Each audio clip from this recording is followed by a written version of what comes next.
8-year-old Relisha Rudd was last seen with a man who worked at the homeless shelter where she lived. It took 18 days for her disappearance to be reported, and by the time authorities were notified, her family said they didn't even realise she was missing. By then, it was already clear that Relisha had been failed by nearly every system meant to protect her. What followed was not just a missing child's case, but a story marked by neglect, silence, and systemic failure.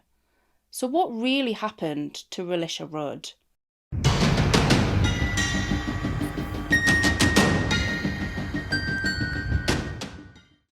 To get a full sense of this case and the family story, let's go back and look at their background, because their lives have been tough to say the least. We'll start with Relisha's mum, Shamika Young. Shamika was born on the 6th of May 1986, and she was cared for by her maternal grandmother Mary until the age of 2, when her mother Melissa eventually took her and her 4 siblings to a homeless shelter in Alexandria. But even though Shamika was now back with her mum and siblings, life was still turbulent. She was surrounded by alcohol and substance abuse. At the age of 9, Shamika was placed into the foster care system and separated from her siblings, a life that she would later promise herself her own children would never have to experience. In 1995, Shamika's mother Melissa assaulted a police officer, something she later claimed was an attempt to stop the authorities from taking her children away. With Shamika's father not in the picture,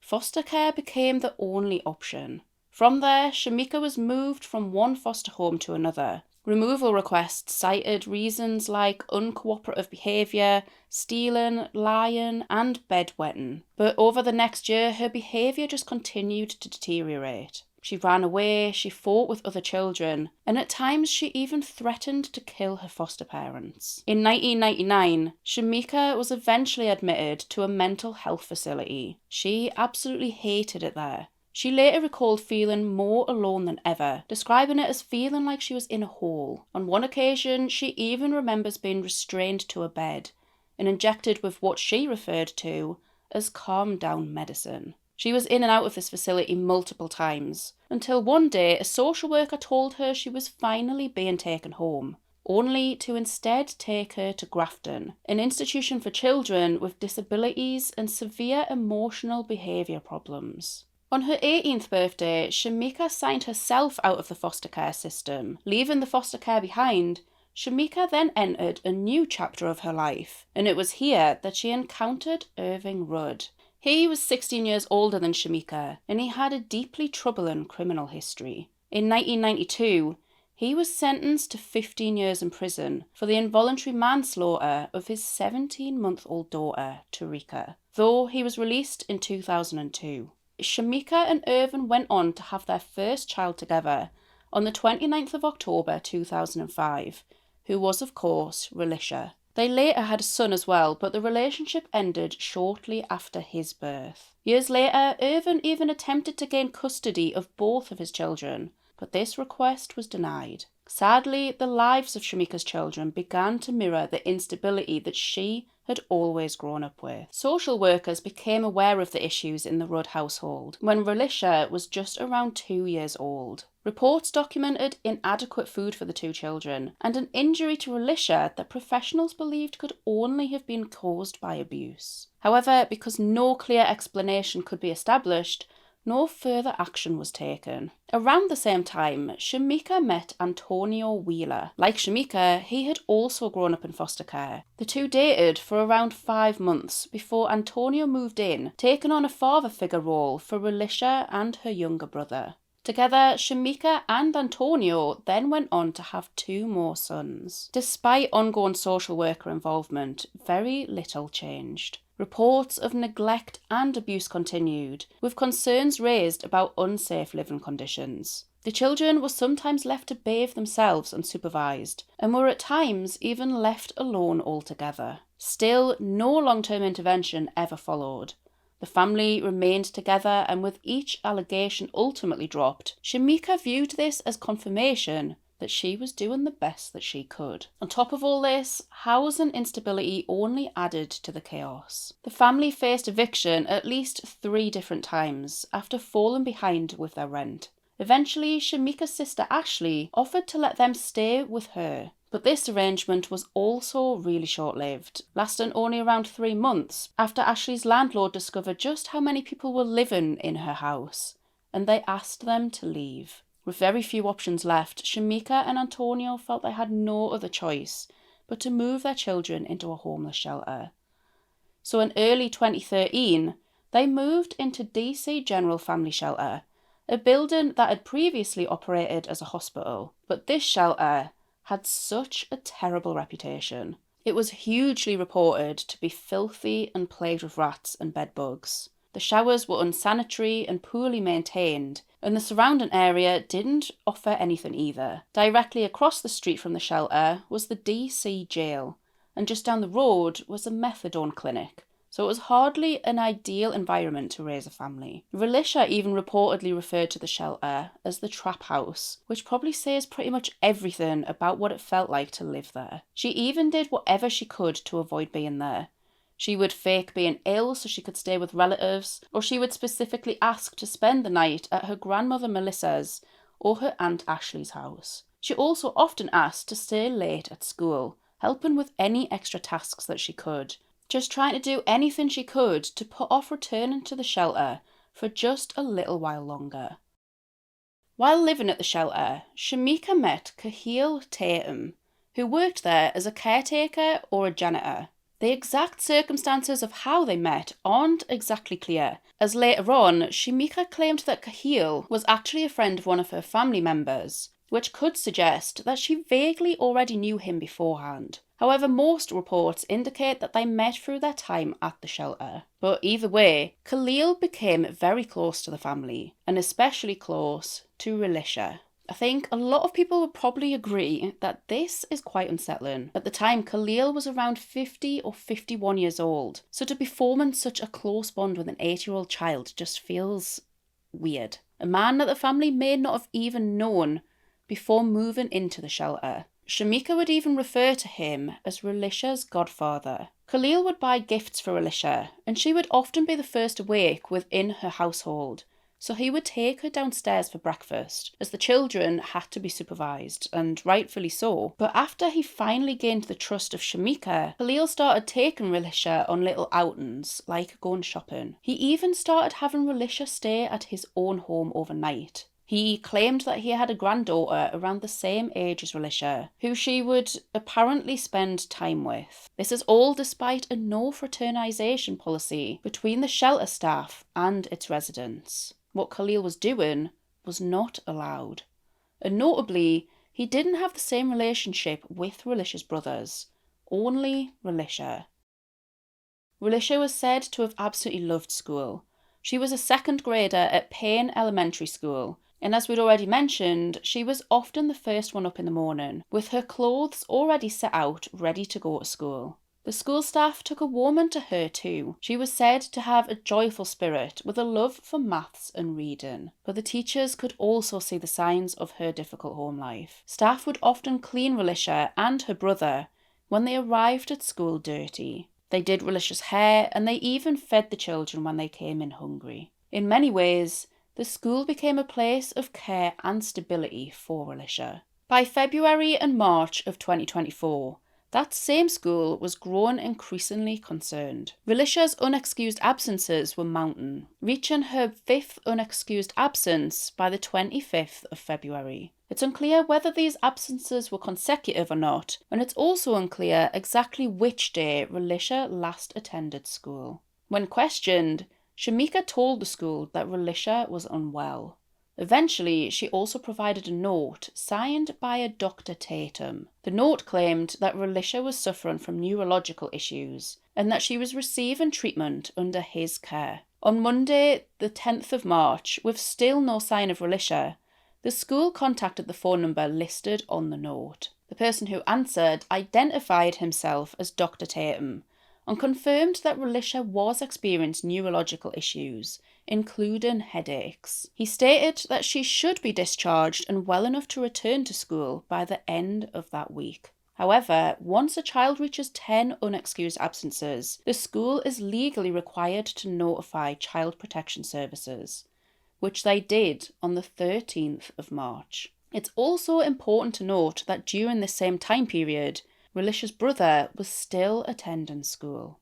On the 19th of March, nearly a full week after Child Protection Services were alerted, a social worker went to DC General Shelter to speak directly with Dr. Tatum and try and gain some more clarity about Relisha's condition. That's when everything began to unravel. Shelter staff told the social worker that there was no doctor by that name, and that the only Tatum that they knew of was Khalil Tatum, the janitor. And on that very day, he had also strangely clocked off early and left the building before the social worker arrived. So with that discovery, the social worker contacted the police to file a missing person report. This 8-year-old girl who'd been missing from school for weeks wasn't reported by her parents, or by any family member for that matter. It took a social worker to report her disappearance. Police went straight to question the family, but what the family recalled didn't make any sense. Both Shamika and her mum Melissa denied that Relisha was even missing.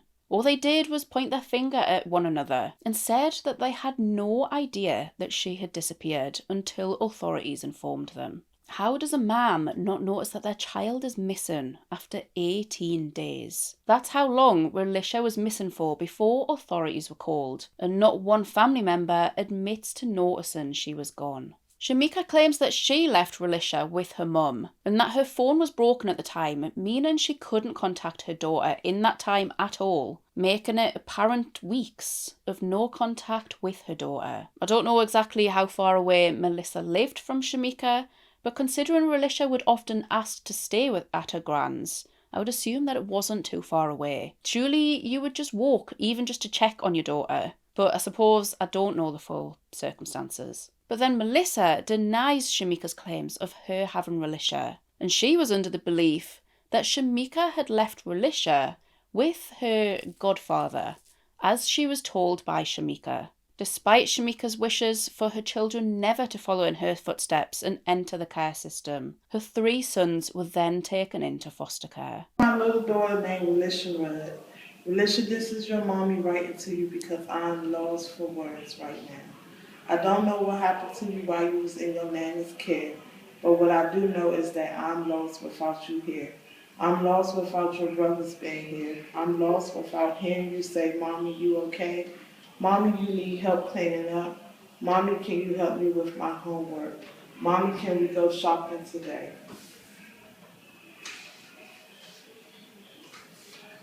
Relisha, it is not a day nor night that doesn't go by that I'm not thinking of you. Sometimes I think about you so hard it causes me to have a headache or hot flashes because I'm so worried about you. It's unclear where exactly Antonio Wheeler, Relisha's stepfather, was during this time. Some reports suggest that he was working away in Pennsylvania, which could explain why he might not have known about his stepdaughter's disappearance. However, public attention was drawn to a Facebook post that he had shared weeks earlier, showing stacks of $50 bills totaling around $1,000, along with new trainers and a phone. People started to question whether he actually had involvement in Relisha's disappearance. A few weeks later, Shamika reportedly received $4,000, which again raised suspicion. Some wondered, had they actually sold their daughter? Antonio later explained that the money in his post came from cashing 2 checks, including a social security payment, and Shamika said that her $4,000 came from a car accident settlement. Authorities turned to CCTV footage, trying to track Relisha's last steps and figure out who exactly she could have been with. And what they found was disturbing. Surveillance footage from the Holiday Inn showed Relisha walking through the corridors with Khalil Tatum, the homeless shelter's caretaker. This footage was captured on the 26th of February 2014 and is the last publicly released footage of Relisha. Police also have footage of Khalil with Relisha on the 1st of March at a Days Inn on New York Avenue in Washington, but this has never been released to the public. And by the 2nd of March, Khalil appeared again on surveillance, but this time Relisha was not with him. So what happened to her, and how did she end up with Khalil? To this day, the answers still remain a mystery. Shamika, who said Relisha had been in her mother's care, claimed that Melissa must have given Relisha to Khalil. But Melissa denied this, deflecting the accusation straight back at her daughter. Shamika had a lot of trust in Khalil and regularly left Relisha in his care, so on the surface this seemed completely plausible. And of course, with this damning evidence of the surveillance footage, authorities dug deeper into Khalil's background. They discovered that he actually had a criminal history of burglaries and breaking and entering, meaning that he should never have been employed at the shelter in the first place. Authorities released to the public that Relisha may have been in the company of two men, Khalil Tatum and another man who was later announced to have had no involvement. Images were also released of Khalil's vehicles, which led to another disturbing and very unexpected discovery. Police received a tip that one of Khalil's vehicles had been spotted at the Red Roof Inn in Oxon Hill. When they arrived, they found 51-year-old Andrea Tatum, Khalil's wife, lying face down on the bed, deceased from a gunshot wound to the back of her head. Motel footage showed Khalil, Andrea, and 3 other people entering room 132 on the 19th of March, the very same day that the social worker visited DC General to speak with Dr. Tatum, and the same day that Relisha was officially reported missing. About an hour and a half later, the 3 people left, leaving Khalil alone with Andrea. And then the following morning, at around 6 a.m, one of those same 3 people returned to pick up Khalil. They approached the room, but Khalil wouldn't let him in. The only thing that they said they could see was Andrea laying on the bed. They then took Khalil to the Southern Avenue metro station in Hillcrest Heights, which was his last known location. Linking Khalil to Andrea's death and Relisha's disappearance, authorities issued a warrant for his arrest for the murder of his wife and issued an Amber Alert for Relisha, who was still nowhere to be found. If he could murder his wife of 24 years, what might he be capable of doing to an 8-year-old girl? And why would he feel the need to kill his wife? Did she know too much? Was she even maybe trying to intervene? It was later revealed that Khalil had actually filed for divorce only the month prior to this event. Andrea was described as a caring, active member of the community who volunteered at their local church and would often help others. She had struggled in the past with substance addiction and had spent periods in incarceration, but later in life she embraced sobriety and contributed positively to her neighbourhood. One of Andrea's children told authorities that the couple had checked into the motel that night because their home heating had stopped working. With Andrea being anemic, they opted for a warm room for the night. So authorities went to search the Tatum household and see what ties they could possibly find to connect him to the disappearance of Relisha, and some certain items stood out. There was $87 in cash just left out, 5 mobile phones, passports, children's clothing, and a photo of Relisha. At the time, many feared that Relisha had been the victim of sex trafficking, with Khalil as the recruiter. The Prince George's County Police Department then offered a $25,000 reward for any information leading to the whereabouts of either Relisha or Khalil, and the FBI also matched the reward. Meanwhile, authorities faced intense scrutiny over their Amber Alert, with many questioning why it had only been issued in Washington, D.C. It later emerged that a miscommunication actually played a role. Officials claimed that alerts had been sent as far north as Pennsylvania and as far south as Florida, but some states reported never receiving a request.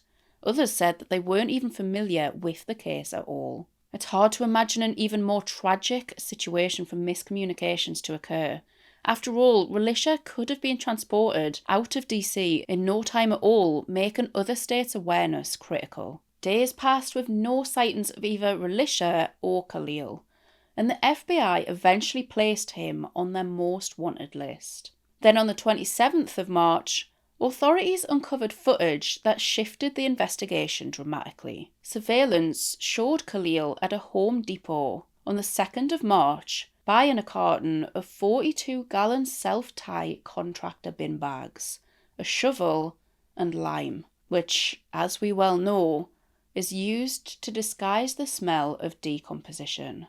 This was just one day after Relisha was last seen on surveillance with him, and police could not ignore the disturbing implications. Then following this purchase, phone data placed Khalil spending hours in the aquatic gardens in Kenilworth Park, an area that is just full of wetlands and ponds. With all of this sudden new evidence, authorities quickly escalated the case from a search mission to a recovery mission, closing off the park and deploying dogs, helicopters, dive teams, and over 100 officers to ensure they leave no stone unturned. But despite this massive effort, the search yielded nothing. Days later, the park was reopened for the help from volunteers as well. Some reports list the 31st of March and others the 1st of April 2014. But on one of these 2 days, Khalil was found dead in a shed within the park, having suffered a gunshot wound to the head, believed to have been self-inflicted. Police estimated that he had been dead for roughly 36 hours already, which was around the same time that authorities had publicly released the footage of him with Relisha. Was this a clear sign of guilt? The public had countless questions, just sparking conspiracy theories. Was it really suicide? How did he get into the park if it had been closed off to the public? And could he have actually been placed there later on? Some people even doubted that he did kill his own wife. You're saying you don't believe that he killed himself? I don't. You can't shoot yourself two That's times right. in the head. Maybe somebody else did it for him, huh? Okay, so who did it? I ain't no murderer. There ain't no murderer, huh? Nope. Authorities, however, concluded that the only person who truly knew what happened to Relisha had tragically taken those secrets to the grave. The gun used to kill Andrea was the same one that also ended Khalil's life. Nothing was ever found in the park relating to Relisha, so the search was ended at nightfall on the 2nd of April 2014. Tragically, there's been very little progression in this case ever since. In 2017, Shamika, Antonio and Melissa all appeared on the Steve Wilkos show, which in the UK appears to be very similar to the Jeremy Kyle show, with lie detector results and family disputes.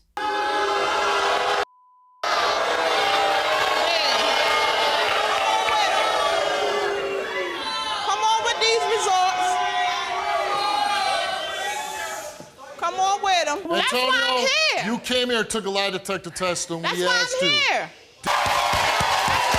10 years. 10 years I'm with you. 10 years. I'm getting my kids back.